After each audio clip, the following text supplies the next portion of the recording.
जयकारा बोलो माता रानी का। जगत माई महामाई माँ भद्रकाली की जय बोलो। माता रानी के सांचे दरबार की जय बोलो। तो मेष राशि वालों, आप सभी का स्वागत करते हैं मेष मंथन भिंड यूट्यूब चैनल में। बंधुओं, नया वर्ष आने से पहले इस पुराने वर्ष यानी 2024 के अंतिम दिन कुत्ते को खिला दो यह एक छोटी सी चीज। उसके बाद आप देखेंगे कि कुत्ते के अंदर जिन दिव्य शक्तियों का, देवताओं का वास है या जिससे कुत्ते का संबंध है, वे संपूर्ण दिव्य शक्तियां आपके जीवन में आपकी खुशियों को लेकर आएंगी।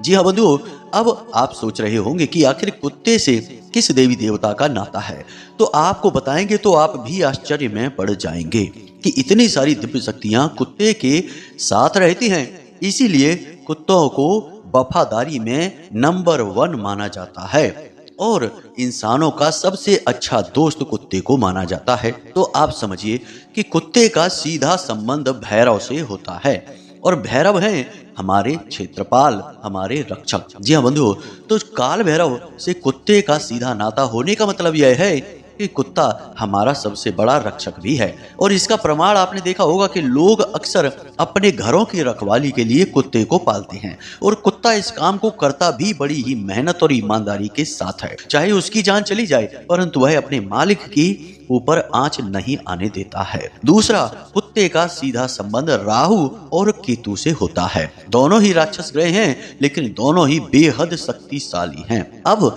यदि आप कुत्ते को कुछ खाने के लिए देते हैं तो ना केवल भैरव आपके रक्षक आपकी हमेशा रक्षा करते हैं, आपके साथ चलते हैं, बल्कि राहु और केतु भी, जिन्हें कि इस कलयुग का सबसे शक्तिशाली ग्रह माना जाता है, ऐसे राहु और केतु आपसे प्रसन्न हो जाते हैं। अब कोई कहेगा कि राहु शक्तिशाली कैसे हो गया, इसमें तो थोड़ा सा हमें शंका है, संशय है। तो राहु एक ऐसा ग्रह है जो सूर्य को भी ग्रहण लगा देता है। यहीं से राहु की शक्ति का अंदाजा आपको लग सकता है। अब और कौन सी शक्तियां हैं, जैसे कि आपके पितृ पूर्वज। श्राद्ध पक्ष में आपने देखा होगा कि पंडित जी कहते हैं कि कुत्ते को कुछ भोजन कराओ, पितरों को अपने आप पहुंच जाता है, यानी कि पितरों से भी सीधा नाता हो गया। इसी के साथ साथ कुत्तों के अंदर नकारात्मक ऊर्जाओं को पहचानने की बड़ी गजब की क्षमता होती है। भूत प्रेतों को पहचान कर उनकी ओर भौंक कर कुत्ता आपको बता देता है कि इस दिशा में, इस जगह पर कोई न कोई नकारात्मक शक्ति है, भूत प्रेत पिशाच आदि मौजूद है। कहने का मतलब यह है कि आपके घर, आपके दरवाजे पर कौन से देवी देवता आएंगे या भूत प्रेत आएंगे, यह कुत्ता निश्चित कर देता है। इसीलिए अक्सर लोग अपने घर के दरवाजों पर एक न एक पालतू कुत्ते को रखते ही हैं। उसे खिलाते पिलाते हैं, घर के सदस्य की तरह रखते हैं, क्योंकि वह घर की पूरी ईमानदारी और मेहनत से रक्षा भी तो करता है। तो बंधुओं, आज का जो सूत्र है वह इतना कीमती है, इतना शक्तिशाली है कि आपने यदि आज के इस सूत्र को समझ लिया तो आपका जीवन का जितना भी कष्ट है वह आने वाले इस 2025 में अपने आप समाप्त हो जाएगा। जी हाँ बंधुओं, कई बड़ी दिव्य शक्तियां आपके साथ हो जाएंगी और आपकी जीवन में जो मुसीबत आने वाली हैं उन मुसीबतों को अपने ऊपर ले लेंगी, आपके सामने खड़ी हो जाएंगी, ढाल बन जाएंगी। जी हाँ बंधुओं, आज का यह कार्यक्रम बेहद खास है बंधुओं। हम आपके इस अंतिम महीने के अंतिम दिनों का सटीक राशिफल भी बताएंगे, कुछ ऐसे कार्यों के बारे में बताएंगे जिन्हें आपको भूल कर भी इस महीने में नहीं करना है, वरना जाते जाते यह साल आपको इतनी बड़ी चोट पहुंचा देगा कि आपका नया साल भी खराब हो जाएगा। दूसरा, कुछ बहुत ही जरूरी कार्य हैं जिन्हें आपको अब करना शुरू कर देना चाहिए, क्योंकि किसी भी समय काल का जो शुरुआती पक्ष है और जो अंतिम पक्ष है, जिसे उतार या फिर चढ़ाव कहते हैं, ऐसे समय पर किए गए कार्य आने वाले समय काल पर बहुत गहरा प्रभाव डालते हैं। जी हाँ बंधुओं, तो आपको हम कुछ बेहद जरूरी कार्यों के बारे में भी बताएंगे। बड़ी धैर्य के साथ आज के इस कार्यक्रम को समझिए। इसी के साथ साथ कुत्ते को क्या खिलाना है जिससे कि दिव्य शक्तियां आपके साथ हो जाएंगी, इस सूत्र को भी समझना बहुत आवश्यक है। बहुत ही बारीकी से, गहराई से हम आपको हर एक बात समझाएंगे और शास्त्रों, पुराणों के प्रमाण के साथ बताएंगे। जी हाँ बंधु, तो आपको बिल्कुल भी टस से मस नहीं होना है, इस कार्यक्रम में अंत तक बने रहना है और जो भी बातें हम आपको अब बताने जा रही हैं उन्हें अच्छी तरह से समझ लेना है। जी हाँ बंधु, केवल इतना ही नहीं है, कुत्तों के विषय में और भी महत्वपूर्ण बातें हैं। शास्त्र क्या कहते हैं इन्हें भी हम आगे चर्चा का विषय बनाएंगे। तो बस आपसे निवेदन यही है कि जिस प्रकार आज हमारी सेहत ठीक नहीं है, तबीयत खराब है, ऐसे में भी हम आपके लिए यह कार्यक्रम तैयार कर रहे हैं ताकि माता रानी की सेवा होती रहे। तो आपका भी यह धर्म है कि आप इस कार्यक्रम में अंत तक तो बने रहें। ताली दोनों हाथों से ही बजती है बंधुओं। हमने तो अपना हाथ बढ़ा दिया है, अब आपकी बारी है। तो चलिए बंधुओं, बिना समय गवाए इस महत्वपूर्ण कार्यक्रम की शुरुआत करते हैं। माता रानी का नाम लेते हुए कमेंट बॉक्स में प्रेम के साथ, भाव के साथ लिख डालिए, जय माँ भद्रकाली रक्षा करो। एक बार नहीं 3 बार लिखना। माता रानी आपकी निश्चित रक्षा करेंगे, हमें पूर्ण विश्वास है। इसी के साथ साथ बंधुओं, यदि आप इस चैनल कार्यक्रम पर पहली बार आए हैं तो आज इसी वक्त इस चैनल को सब्सक्राइब कर लीजिए, क्योंकि ज्ञान का शुद्धतम स्वरूप इस चैनल कार्यक्रम पर आता है। माता रानी के चरणों से, उनकी सेवा से यह ज्ञान उद्धृत होता है और आप तक पहुंचता है। तो बंधुओं, इस पवित्र धारा को अपने जीवन में आने दीजिए। चैनल को सब्सक्राइब करके हमारे दिव्य परिवार के सदस्य बन जाइए। तो चलिए बंधुओं, चैनल को सब्सक्राइब करिए, फिर आगे बढ़ते हैं। बंधुओं, आपको जानकर आश्चर्य होगा कि हमारे शास्त्रों में, पुराणों में कुत्तों का संबंध देवी देवताओं से किस प्रकार गहराई से जुड़ा हुआ है। छोटी सी झलक आपको बताते हैं तो आपका भी ज्ञान बढ़ेगा और आपको बहुत अच्छा भी महसूस होगा। तो सबसे पहले भोले बाबा के उग्र स्वरूप भैरव की सवारी कुत्ता है। यह तो आप जानते हैं, हमने अभी आपको बता भी दिया है। लेकिन आपको यह पता नहीं होगा कि देवराज इंद्र यानी देवताओं के जो राजा हैं, उनके पास भी एक कुत्ता है जिसका नाम है शर्मा। और इस कुत्ते को इंद्र बहुत अधिक प्रेम करते हैं। इस कुत्ते ने एक बार इंद्र की रक्षा की थी, उनके साथ युद्ध किया था और राक्षसों को मारकर भगा दिया था। यह बहुत शक्तिशाली कुत्ता है। इसी प्रकार मृत्यु के देवता यानी यमराज जो हैं, उनके साथ भी 2 कुत्ते होते हैं जिनका नाम है श्याम और सबल। जी हाँ बंधुओं, शिव पुराण में इनके विषय में वर्णन मिलता है कि जो भी व्यक्ति कुत्तों को भोजन कराते समय श्याम और सबल का नाम लेता है, उसके घर में कभी अकाल मृत्यु नहीं होती है। इसी प्रकार महाभारत में पांडवों की अंतिम यात्रा में जो आखिरी सदस्य युधिष्ठिर बचे थे, धर्मराज का ही अवतार थे, यानी कि यमराज के ही अवतार थे। उनके साथ भी स्वर्ग तक कुत्ता ही गया था। यहाँ तक कि भगवान ने जब दत्तात्रेय का रूप धारण किया तो कुत्ते को ही अपना गुरु बनाया। वह इसलिए कि कुत्ते के पास कोई धन संपत्ति नहीं है, उसे कुछ भी खोने का डर नहीं है, फिर भी वह इतना प्रसन्न रहता है और इन सब से कहीं बढ़कर अपने मालिक के लिए इतना अधिक वफादार रहता है। इससे उन्होंने प्रेरणा ली और उन्होंने भी कहा कि इस संसार की संपूर्ण वस्तुओं का त्याग करने के बाद हम भगवान से उतनी ही श्रद्धा, उतना ही प्रेम दिखाएंगे जितना कि कुत्ता अपने मालिक के साथ दिखाता है। यानी कि भगवान दत्तात्रेय ने कुत्ते को अपना गुरु माना उसके स्वभाव को देखकर। तो कहने का मतलब यह है कि कुत्ता कोई साधारण जीव नहीं है, इसे अपने साथ हमेशा रखना चाहिए। लोग इसे पालते भी हैं, लेकिन इसके पालने में कुछ भूल चूक लोग कर देते हैं, यह थोड़ा सा गलत हो जाता है। तो वह क्या भूल चूक है आगे आपको बताते हैं, लेकिन आपके लिए सबसे महत्वपूर्ण यह है कि आज जब आप इस कार्यक्रम को देख रहे हैं, इसके बाद आज से ही आप यह एक चीज कुत्ते को खिलाना शुरू कर दें। फिर देखें कि कैसे चमत्कारी घटनाएं आपके जीवन में होती हैं, कैसे तमाम दिव्य शक्तियां आपकी रक्षा के लिए, आपकी सफलता के मार्ग खोलने के लिए आपके साथ खड़ी हो जाती हैं। जी हाँ बंधुओं, तो अब ध्यान से सुनिए। अब आप सारी बातों को गहराई से समझना। इससे पहले कि हम आपको बताएं कि कुत्ते को आपको क्या खिलाना है, किस विधि से खिलाना है और क्या कार्य हैं जो आपको करने हैं कुत्ते को भोजन कराते समय या एक चीज खिलाते समय, उससे पहले आपको हम यह बता दें कि जितने भी दिन अब इस वर्ष में बचे हैं, यानी कि आने वाले वर्ष के लिए अब जितने भी दिन हैं 2025 के लिए, इन दिनों में आपको कौन से ऐसे कार्य हैं, यानी 3 महत्वपूर्ण कार्य हैं जो भूल कर भी नहीं करने हैं। जी हाँ बंधुओं, इस बचे हुए समय में जितने भी दिन रह गए हैं, आपको ये 3 काम गलती से भी नहीं करने हैं। पहला, किसी को भी रुपए पैसे कैश अपने हाथों से उधार नहीं देना है। जी हाँ बंधुओं, यह एक बहुत बड़ी आन होती है कि आपने किसी भी समय काल के ढलान या उतार के समय पैसे उधार दे दिए तो वे पैसे निश्चित तौर पर अटक ही जाते हैं, वापस आएंगे ही नहीं, वे पैसे जाने के लिए हैं। और आपके ऊपर से माता लक्ष्मी की कृपा भी हट जाएगी। इसीलिए सुबह और शाम के वक्त जब दिन का उतार और चढ़ाव होता है, उस वक्त लोग रुपए पैसे का लेन देन नहीं करते हैं, यानी उधारी का काम नहीं करते हैं। तो यही हम आपको कहना चाहते हैं कि अब बचे हुए जितने भी दिन हैं इस वर्ष में, आप किसी को भी एक भी रुपया उधार ना दें, किसी हालत में ना दें, कोई बहाना बना दें। जी हाँ बंधु, यह एक कार्य आपको भूल कर भी नहीं करना है। दूसरा कि आपको क्रोध बिल्कुल भी नहीं करना है। हमारे हिंदू धर्म में, सनातनी परंपरा में क्रोध को हर एक सकारात्मक और सद्गुण का विनाश का कारण माना जाता है। ऐसा कहा जाता है कि आप जो भी कार्य कर रहे हैं, चाहे वह कितना भी छोटा हो, कितना भी बड़ा हो, यदि आप उस कार्य को करते समय क्रोध कर देते हैं तो उस कार्य का सारा पुण्य कर्म, सारी की सारी सकारात्मक ऊर्जा उसी क्षण समाप्त हो जाती है। फिर उस कार्य से आप कभी लाभ नहीं ले पाएंगे। जी हाँ बंधुओं, तो क्रोध आपको कभी करना ही नहीं है।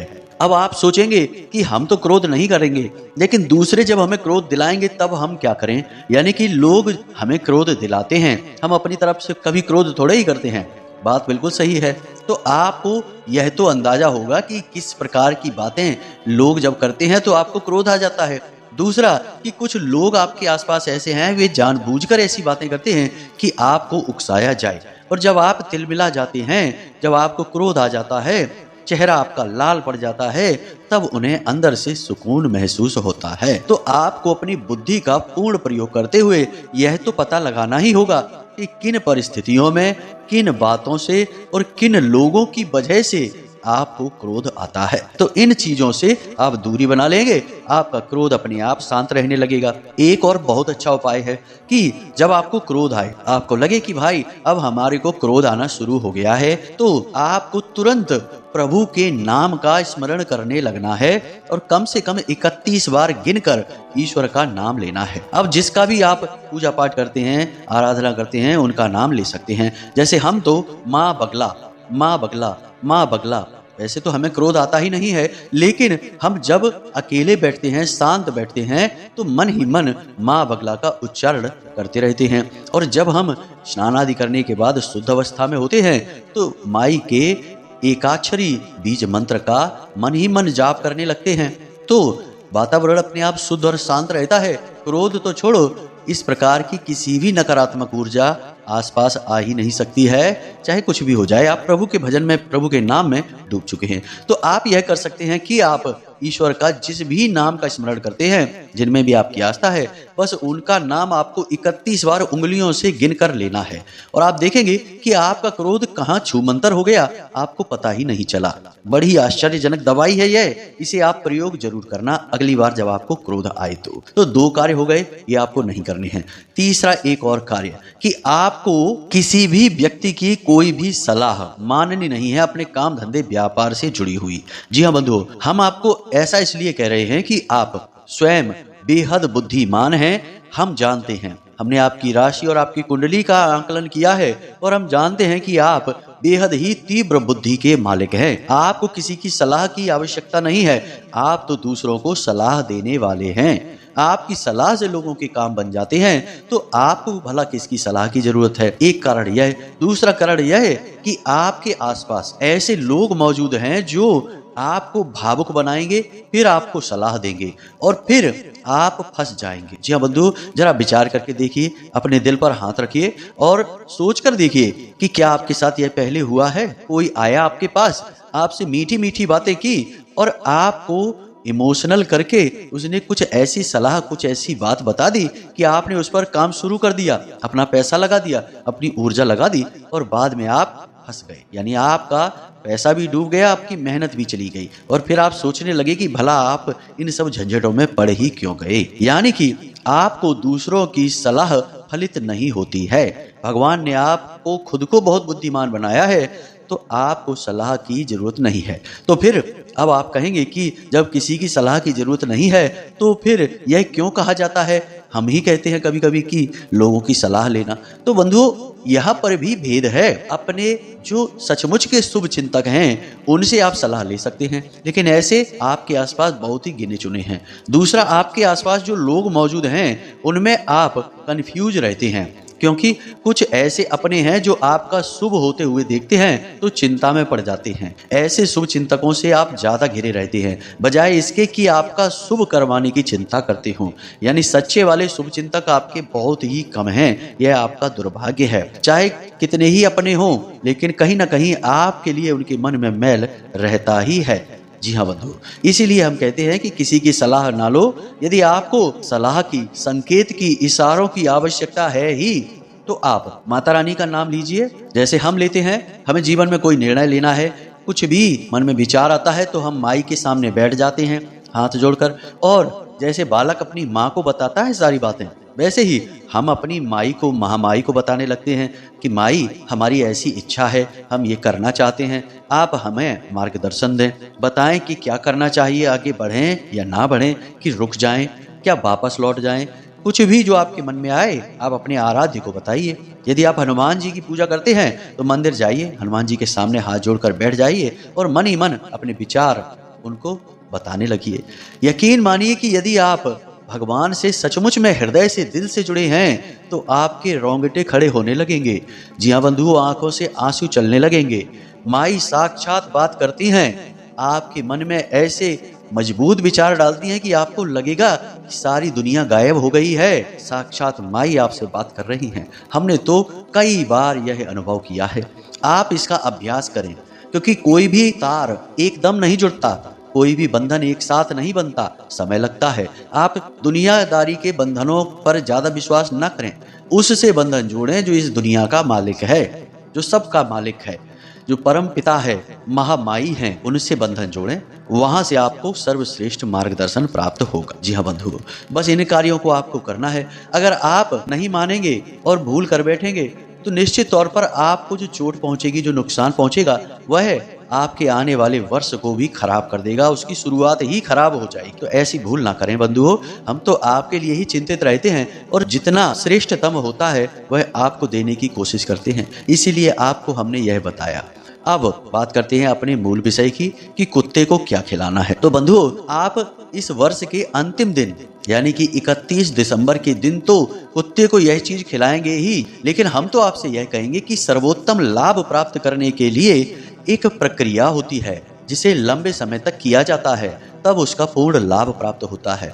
अब श्राद्ध पक्ष भी तो देखो 15 दिन का होता है पितरों के लिए, एक दिन का तो नहीं होता। तो कोई भी जो लंबे समय तक साधना होती है, क्रिया होती है, उसका प्रभाव बहुत अधिक रहता है। तो ध्यान से सुनिए, आपको क्या करना है। आपको प्रतिदिन एक रोटी बनवानी है, उस रोटी को घी से चुपड़ लेना है। जी हाँ बंधु, घी उस पर लगा लेना है। उसके बाद थोड़ी सी हल्दी उस रोटी पर लगानी है। उसके बाद थोड़े से काले तिल डालने हैं और थोड़ा सा गुड़ रखना है। जी हाँ बंधु, इतनी चीजों को आपको लपेट लेना है। आप 1, 2 या 3 रोटियां बना सकते हैं, जरूरी नहीं कि एक ही रोटी बनाइए, 3 रोटी तक बना सकते हैं, 3 से अधिक नहीं बनाना है बंधुओं। तो आपने मानकर चलते हैं हम कि एक रोटी ही बनाई। अब आपने एक रोटी बनाई तो यहाँ पर भेद यह है कि रोटी आपको स्वयं को बनानी है, महिलाओं से मत कह देना।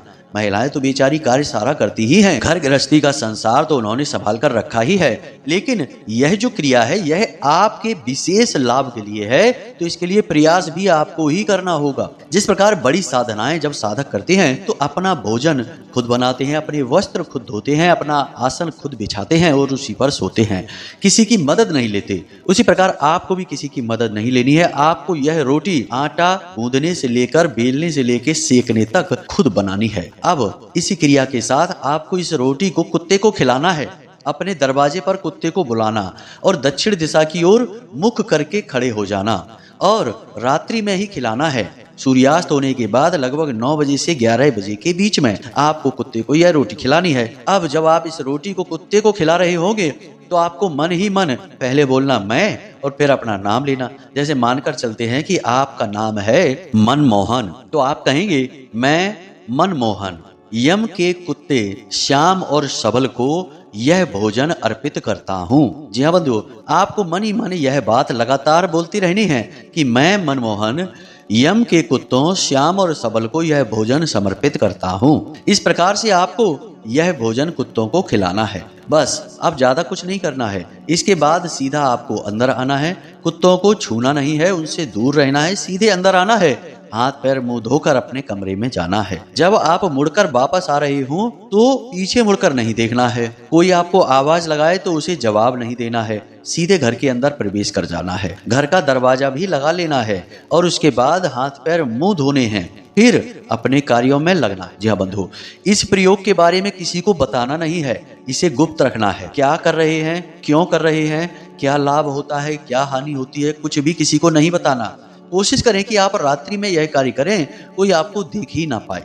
और यदि कोई देख भी लेता है तो आप उसे कोई बहाना बना दें कि हमने तो ऐसे ही खिला दिया, ऐसे ही घर में पड़ी थी रोटियां तो हमने सोचा कि चलो खिला देते हैं। इस प्रकार से बहाना बना देना है, असली उद्देश्य नहीं बताना है, क्योंकि जैसे ही आपने असली उद्देश्य को खोल दिया इसका प्रभाव कम होने लगेगा, समाप्त होने लगेगा। जी हाँ बंधु, तो इस प्रकार इस क्रिया को आपको करना है। अब हम तो यही कहेंगे कि आज जब आप इस कार्यक्रम को सुन रहे हैं तो आज से ही इस क्रिया को करना शुरू कर दीजिए और पूरे महीने यानी पूरे दिन जो अब बचे रह गए इस वर्ष के, इन सभी दिनों में इस क्रिया को लगातार करते रहिए। एक आध दिन यदि गैप हो जाए तो कोई बात नहीं है, कोशिश करें कि लगातार होता रहे। तो इस प्रकार इस क्रिया को करिए और आप देखेंगे कि आपके जीवन से नकारात्मकता गायब होनी शुरू हो जाएगी। रातों रात चमत्कार तो बंधुओं नहीं होते हैं, लेकिन आपको कुछ दिनों में परिणाम बहुत ही अच्छे अवश्य मिलने लगेंगे। कौन से हों परिणाम, तो ध्यान से सुनिए। सबसे पहली चीज कि आपको समझ में आ जाएगा कि आपको आगे जीवन में क्या करना है,